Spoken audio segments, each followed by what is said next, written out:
Right, continue చేద్దాం. అసలు ఇంకా ఏం జరిగింది అనేది కూడా కంటిన్యూ చేద్దాం. ఒకసారి మనం కరెక్ట్ కళ్యాణ్ గారు, ఏంటి మీరు ఈ విషయంలో ఎప్పుడు ఇన్వాల్వ్ అయ్యారు, ఎలా ఇన్వాల్వ్ అయ్యారు? ఆమె చెప్తుందంతా కూడా విన్నారు కదా, ఏం జరిగింది అనుకుంటున్నారు? నేను ఈ ఇష్యూలో అమ్మాయి నా దగ్గరికి అప్రోచ్ అయ్యి, అక్క నాకు ఇలా ప్రాబ్లం అయింది, నన్ను చాలా మంది మోసం చేస్తారు, హెల్ప్ చేస్తామని వేరే లేడీస్ కూడా, సో అందువల్ల నేను మిమ్మల్ని అడుగుతున్నాను, మీరు సపోర్ట్ చేయండి, ముస్లిం అనగానే ఎవరు రావట్లేదు అని చెప్పింది.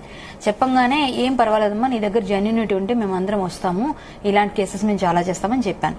చెప్తే రాత్రి 1:30కి వాళ్ళ బ్రదర్ని తీసుకొని ఇద్దరు కలిసి వచ్చారన్నమాట. ఎందుకంటే ఆమెకున్న ప్రాబ్లమ్స్ ఆమెకున్నాయి, అప్పటి వరకు ప్రయత్నం చేసింది ఆ రోజే ఫస్ట్ డే పట్టుకుందామని. సో ఆ రోజు వచ్చిన తర్వాత కూర్చొని మాట్లాడి అంతా చూసాను. నేను ఫస్ట్ ఐడెంటిఫై చేశాను, అబ్బాయి నిజంగా ఈ అమ్మాయి చెప్తుంది ఎంతవరకు నిజం, అబ్బాయి నిజంగా ఐడెంటిటీ ఇక్కడుందా, ఎక్కడుంది, అసలు ఏంటి ప్రాబ్లం, అబ్బాయి సర్టిఫికేట్స్ ఏంటి, అన్ని క్లియర్ గా చూసిన తర్వాత ఈ అమ్మాయి చార్ట్స్ ప్లస్ ఫోటోస్ కొంచెం అంతా నాకు చూపించింది.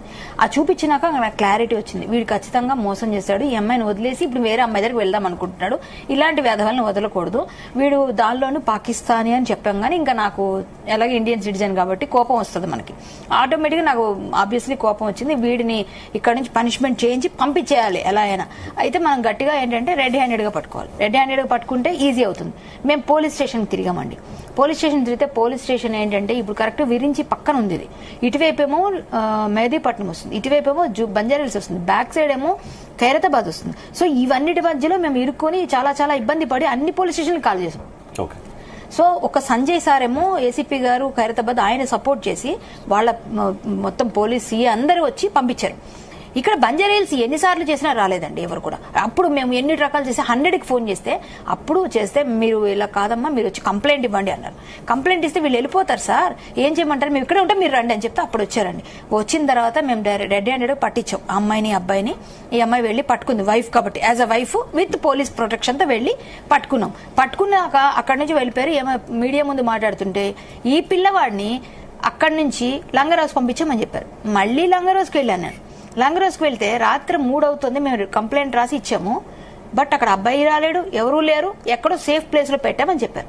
ఈ అమ్మాయి వాళ్ళ ఇంటికి వెళ్లి ప్రక్కనే ఉంటుంది, ఆ పిల్లల్ని తీసుకొని మనం సేఫ్ కాదు అక్కడ, వాళ్ళందరూ ఉన్నారు కదా, మాకు టెన్షన్ గా ఉంది, మాకు థ్రెట్ ఉందని చెప్పి ఆ పిల్లల్ని తీసుకొద్దాం, చిన్నపిల్లడు ఉన్నాడు, ఒక ఆమె ఉంది కదా, ఆ పాప కూడా ఉంది 18 years, ఆ పాపని తీసుకొద్దామని మేము పోలీసు వాళ్ళని ఎస్కార్ట్ గా తీసుకొని మామూలుగా రక్షక్ దీనిలో వెళ్ళామని వాళ్ళని పెట్టుకొని మేము మా కార్లో వెళ్ళాం. వాడు రాయల్ గా చక్కగా వాకింగ్ చేస్తున్నాడండి. అంటే ఈ పోలీసు వాళ్ళు ఎక్కడ తీసుకెళ్లి వదిలేశారు, వాడి కార్ ఎక్కడి నుంచి మళ్ళీ అక్కడికి వచ్చింది, ఆ పోలీసు ఎక్కడి నుంచి తీసుకెళ్లారు, బంజారాహిల్స్ పోలీసుకి ఇంత బాధ్యత రాహిత్యంగా ఎలా ప్రవర్తించారు. ఒక పోలీసు పాకిస్తానీ అని చెప్పినప్పుడైనా రేపు ఉదయం August 15th ఎటువంటి ఏదైనా ఉండొచ్చు, మన దేశం మీద మన వాళ్ళ భద్రత మీద మనకు ఉండొద్దా సార్? వెంటనే తీసుకెళ్లి అక్కడ వాకింగ్ చేస్తుంటే మళ్ళీ నేనే పట్టుకొని మళ్ళీ వాడికి చూపించా, ఈ ఫోటో నీదేనా ఈ ఫోటో అని అడిగా.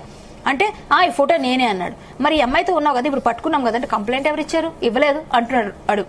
వెంటనే మళ్ళీ వాడిని పోలీసులకు అప్పచెప్పి తీసుకొని వెళ్లి చేసాం. ఈమె నన్ను ఆశ్రయించిన తర్వాత మొత్తం వెరిఫై చేసామండి.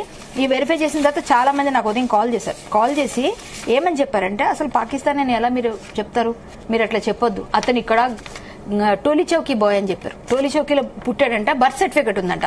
ఇక్కడ ఏమని ఉందండి, వాడు తెచ్చుకున్న ఆధార్లో మన ఇండియన్ సిటిజన్ అయినందుకు 18లో అయ్యాడు. ఇక్కడ చూడండి పూర్వ నేషనాలిటీ ఏముంది, పాకిస్తానీ అని రాసింది ఇక్కడ క్లియర్ గా. సో ఇది తప్ప మీరు ఎట్లా చెప్తారు, మేము అన్ని వెరిఫై చేసుకోకుండా వెళ్ళలేదు. అది కాకుండా ప్రతిసారి వాళ్ళు కమిషనర్ ఆఫీస్ లో వాళ్ళు వెళ్లి వాళ్ళు తాలూకా అన్ని కూడా సబ్మిట్ చేస్తున్నారు. ఎందుకు వెళ్తున్నారు, ఇండియన్ సిటిజన్ అయితే వెళ్లాల్సిన అవసరం లేదు కదా, ఎంబసీకి ప్రతిసారి వెళ్లాల్సిన అవసరం లేదు కదా, కమిషనర్ చుట్టూ తిరగాల్సిన అవసరం లేదు కదా. ఇవన్నీ కూడా వెరిఫై చేసాం. అలాగే ఫేక్ సర్టిఫికెట్స్ తోని జాబ్ తీసుకున్నాడు, అన్ని అబద్దాలే. ఆమెను విపరీతంగా వాడుకొని కొట్టి తిట్టి మన అమ్మాయిని భయంకరంగా బాధ పెట్టిన వాడిని ఎలా వదిలేస్తాం. సో నేను ఈ అమ్మాయికి సపోర్ట్ చేయడానికి ముందుకు వచ్చాను, చేస్తూనే ఉన్నాను, చేస్తాను.